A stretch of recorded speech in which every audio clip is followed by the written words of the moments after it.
सभी दर्शकों को प्रणाम। मित्रों, साहित्य ताड़ पत्रों से निकलकर छपाई के माध्यम से कागजों पर आ गया और कागजों से कविता, कहानियाँ सेलुलॉइड स्क्रीन पर आने लगी। लेकिन जब से यह इंटरनेट का युग आया है, साहित्य की अन्य विधाएं तो इसके अनुसार अपने आप को ढाल चुकी हैं, लेकिन कहानी अब भी कहीं पिछड़ रही है। हमारे रीति रिवाज परंपरा में दादा दादी, नाना नानी की कहानियां भी अब कहीं खो सी गई हैं। तकनीक की इस दौड़ में पिछड़ती हुई कहानियों को आगे लाने के लिए पहले प्रयास के रूप में मैं आपके सामने ला रहा हूं लखनऊ की प्रसिद्ध कहानीकार रिफत शाहीन के कहानी संग्रह हलाला की पहली कहानी मेरा घर। माँ हमेशा कहती थी, जब तू मेरे गर्भ में थी ना, तो मैंने बेटे के लिए खूब दुआएं मांगी थी, पर तू तो निकली बेटी।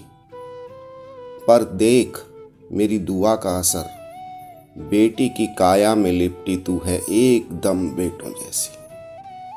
तू मेरी बेटी नहीं, बेटा है। इतना कहकर माँ मेरा माथा चूमकर अपने काम में लग जाती, पर मेरा जिज्ञासु मन सोच की गहरी खाई में भटकने लगता।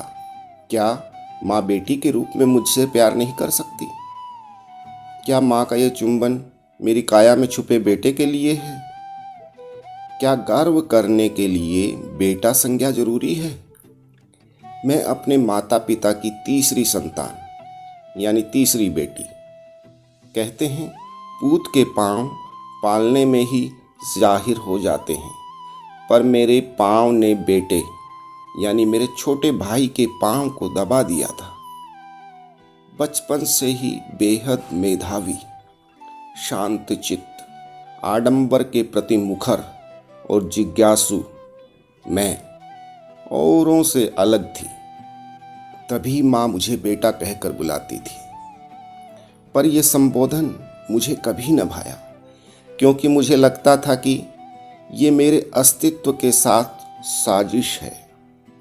ठीक वैसी ही साजिश जैसे रूप रस गंध वाले रसगुल्ले को चांदी के वरक में ढक कर उसके अस्तित्व को छुपा देना। हाँ, बेटी होने का एहसास तब दिलाया जाता जब मैं भाई जैसे कपड़े पहनने की जिद करती, तब अचानक मैं बेटे से बेटी बन जाती। फिर मुझे सभ्यता और संस्कार का चरणामृत बलात् पिलाया जाता, पर मैं इसे अपने कंठ से नीचे कभी नहीं उतार पाई। ग्रेजुएशन के बाद घर में मेरे विवाह की चर्चा ने भी मुझे बेटी होने का एहसास कराया। मैं तो हमेशा से चाहती थी कि माँ मुझे बेटा नहीं, होनहार बेटी कहकर दुलारे, पर इतनी जल्दी विवाह, मेरे सपने, मेरी इच्छाएं, मेरी महत्वाकांक्षाएं। और उस दिन मैं फिर माँ से पूछ बैठी, माँ मेरा विवाह क्यों, भाई का क्यों नहीं? अरे बावरी, तू बेटी है और वो बेटा, उसे अभी IAS की पढ़ाई पूरी करनी है, खुद को सेटल करना है, फिर कहीं जाकर उसकी शादी के बारे में सोचूंगी। मुझे भी तो IAS करना है माँ, और मैं भाई से ज़्यादा मेहनत करती हूँ। मेरी कैप्चर कैपेसिटी भाई से कई गुना बेहतर है। बेटी, तुझे तो अब अपना घर संभालना है और तुम्हारा कन्यादान करके हमें पितृ ऋण से मुक्त होना है। इतना कहकर माँ ने आज फिर मेरा माथा चूमना चाहा, पर मैं दूर हटते हुए बोली, मैं लड़की हूँ तो मेरा माथा क्यों चूमती हो? तुम्हारे इस चुंबन का अधिकार तो केवल बेटे को है। माँ मुस्कुराती हुई चली गई और मैं सोचने लगी, ये मेरा घर नहीं तो फिर किसका है? ओह, भाई का। आंखें छलक पड़ी थी मेरी। मैं पिया के घर भेज दी गई। संस्कारों के चरणामृत की पूरी गागर मेरे आंचल से बांधकर, और प्रथम मिलन की मधुर रात्रि में पिया जी ने वही पूरी गागर मुझ पर उड़ेल दी। नीतू, तुम एक संस्कारी बहू और पत्नी बनकर मेरे घर को स्वर्ग बना देना। तुम्हारा घर? मैं अवाक थी। हाँ, मेरा घर। ये मेरा तो घर है, पर माँ ने तो मुझसे कहा था ये मेरा घर है।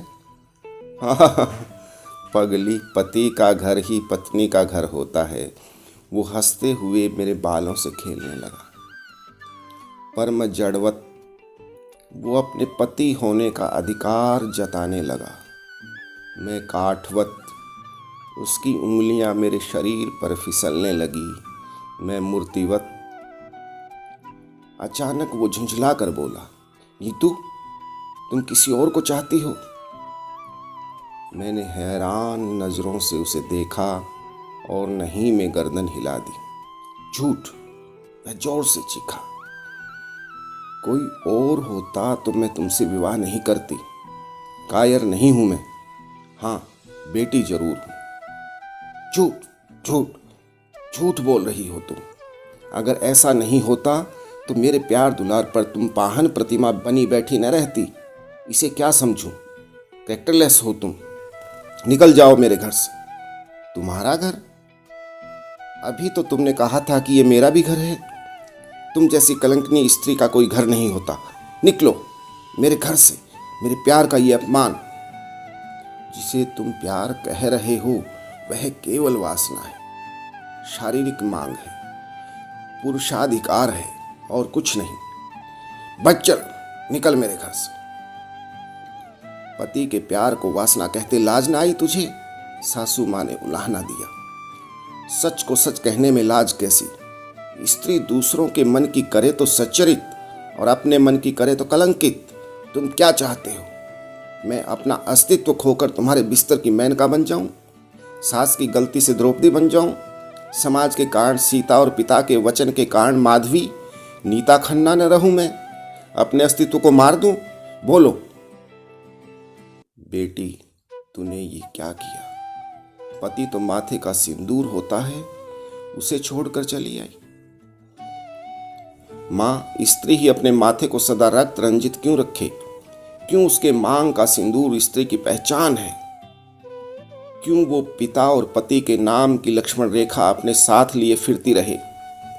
पति कैसा भी हो, पिता कैसा भी हो, स्त्री सर झुकाकर उसका उचित अनुचित मान ले? क्यों? रिश्ते समर्पण और समानता के क्यों न हो मां? तो स्त्री अपनी खुशी से सर्वस्व हार देती है, पर बलात् की कटार समर्पण को मार देती है। ये भेदभाव क्यों? देख बेटी, तेरा सौभाग्य अब तेरे ही घर में है। पितृकुल के लिए तू मेहमान भर रह गई है। जा मेरी बच्ची, अपना घर संभाल। तू इतनी समझदार है कि मुझे तुमसे सही निर्णय की उम्मीद है। जा, अपने घर जा। सही कहती हो माँ, मुझे अपने ही घर जाना चाहिए। माँ, आज मेरा माथा नहीं चूमोगी? आज मैं अपने घर जो जा रही हूँ। जरूर मेरी लाडो। माँ ने माथा चूमा। मेरी सफ़ेद मांग देखकर बोली, अरे सिंदूर नहीं लगाया? अपशकुन होता है। लगा लूंगी माँ, पहले अपने घर तो पहुंच जाऊं। जीती है तू बचपन से। जय, जा दीदी को उसके घर छोड़ा, और हाँ, सिंदूर जरूर लगा लेना। माँ ने मेरे भाई को कहा। माँ मुझे देहरी तक छोड़ने आई। भाई ने मेरा बैग उठाया और हम गाड़ी में बैठ गए। 15 मिनट में हम अपर्णा अपार्टमेंट के ग्राउंड फ्लोर के 24 नंबर फ्लैट के सामने खड़े थे। मैंने पर्स से चाबी निकाल कर दरवाज़ा खोला। अंदर आकर जैसे बोली, बैग रख दे जय और तू जा। पर दी, ये घर तो तुम्हारा नहीं। पगले, यही तो मेरा अपना घर है, जिसे मैंने अपने पैसों से खरीदा है। ये मेरा घर है, सिर्फ मेरा। मैं एड़ियों पर नाच कर बोली। पर तुम यहाँ अकेली? यहाँ मेरा पूरा कुनबा है, देखेगा? देख, मैंने अपनी दोनों हथेलियां जय के आगे फैला दी। देख न, इसमें मेरा भाग्य रहता है, मेरी आंखों में मेरे सपने, मेरे पाँव में मेरी हिम्मत, मेरे दिल में मेरी इच्छाएं, मेरी सोच में मेरा आत्मसम्मान, और मेरे माथे पर इस घर की धूल का सिंदूर। मैंने धूल उठाकर माथे से लगाते हुए भाई को देखा। वो अवाक सा मुझे देख रहा था। मैं हंसी, जा जय, और हाँ, माँ से कहना मैंने सिंदूर लगा लिया, और कहना नीतू का कुनबा बड़ा सुंदर है। भाई चला गया और मैं आंखें बंद करके अपने घर की सौंधी महक को अपने अंदर उतारने लगी। और आज फिर से मुझे अपने लड़की होने पर गर्व हो रहा था, और मेरा भविष्य एक नेम प्लेट के रूप में मुझे साफ दिख रहा था। नेम प्लेट जिस पर लिखा था नीता स्वयमेव IAS। नीता खन्ना नहीं, स्वयमेव, क्योंकि मैंने स्वयं को समझा। उम्मीद है मित्रों, आपको ये आत्मालाप शैली में लिखी गई रिफत शाहीन की कहानी पसंद आई होगी। मिलते हैं फिर ऐसे ही किसी एक अन्य अंक में।